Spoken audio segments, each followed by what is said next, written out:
Welcome back into the Sports Source. This segment brought to you by Safety Systems. I've been getting out of town a little bit this summer. Nothing makes you feel better when you're out of town than a good security system at your home, or cameras to let you keep an eye on doors and lights and pets. Call VFL JJ Surlis about a security system for your home or office. Better contracts than any national company, I guarantee you that. Safety Systems. More than 20 years they've been doing it right here in East Tennessee. All right, let's take a look here. Some numbers. We'll leave this up for a minute or two so you can read through this. Going back to the modern era, 1936 is when that kind of starts, through 2020. That's 84 seasons because Tennessee didn't have a team in 1943 during World War II. Tennessee has finished ranked in the top 10 of the final AP poll 23 times, 23 out of 84. So that's top 10 finish once every 3.6, let's just say once every 4 years, you're in the top 10. They finished ranked 11th to 25th, the back half of the AP poll, 21 times. That's every 4 years. Okay, so when you add that up, they finished ranked in the final AP poll 44 times total out of 84 years, every 1.9 years. So basically it's ranked for a year, unranked for a year, ranked for a year, unranked for a year. That's the average, with a top 10 every 4 years, a top 25 every 4 years. Okay, that's what you have been since 1936. Right now, though, you're in your longest drought. Let's take a look at this next graphic. You've had 3 major droughts where you weren't in the top 10. So these aren't the top 10 droughts. These are top 10 droughts. So since that final poll in 1936, you went 9 years outside the top 10 from 56 to 65. You went 13 years when I was a kid from 72 to 85. And you're on 19 years, and I'm going to guess you're going to be at 20 at the end of this year, which is just remarkable when you look at where you are right now. But in terms of, and I'll ask you guys, in terms of success, I mentioned reality in that last segment. There's your reality. You know, reality is you've been one of the top 10, and now you've dropped in top 15 winning programs in college football history. Well, that averages out to about a 9-3 team. That isn't what the expectation is. And granted, that's not the expectation at Georgia. That's not the expectation at Alabama either. But at Tennessee, your average season's 9-3.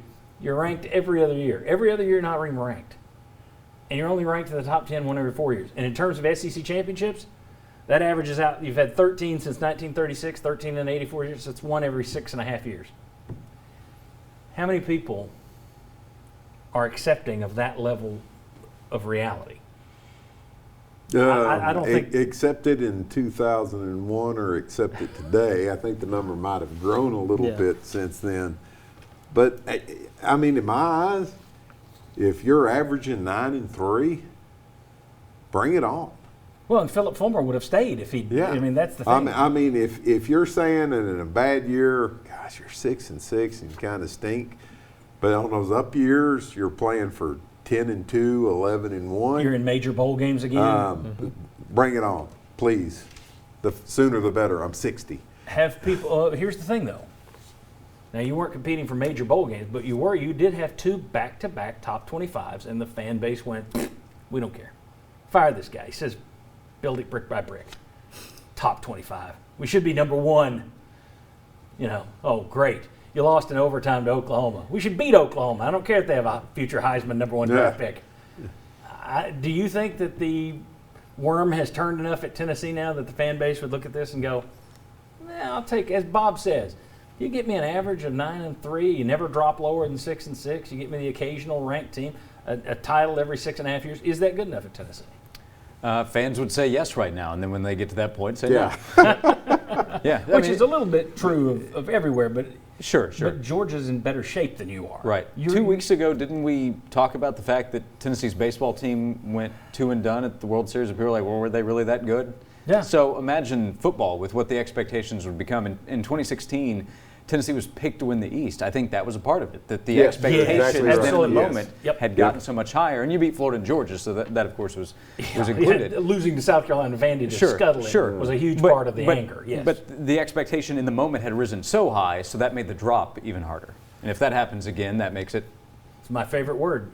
It's anticipation. You never want to get people anticipating something and then disappoint them. Yeah. Ryan, your thoughts on that level of reality. Is that the way you would picture a realistic success level for Tennessee moving forward? Yeah, I think in the modern SEC, what Tennessee can be is an 8-4 type program on a consistent basis that cycles up and at least every 4 years has a 10+ win season. I think that's a realistic goal to get back to that point. And it can be that. We've seen Tennessee be that before. Even in a 14-team SEC that's tougher, it can be done. But they've obviously got a long way to go to get there. And again, to your point, once they get to that level, can they sustain it consistently enough? Essentially, what Auburn was often under Gus Malzahn is what a good Tennessee might look like these days. And that had him on the hot seat every single year at Auburn. I think it would look very similar at Tennessee unless you get a generational coach that keeps it at that 9 or 10 win level every single year. That's why I thought it was funny. A lot of people here were like, why don't you go get Gus Malzahn? Look, he's beaten Alabama 3 times.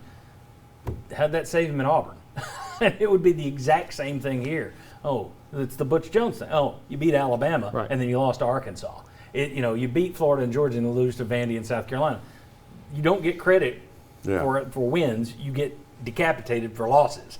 That's the problem. Fans would take that now, but the minute it dropped back to 6-6, they would want a change. They would want to take the next step. Let's put a face on that when we come back in the next segment. I want to show you, if you break that down, those kind of averages, what the next decade would look like under Josh Heupel. Would it be acceptable?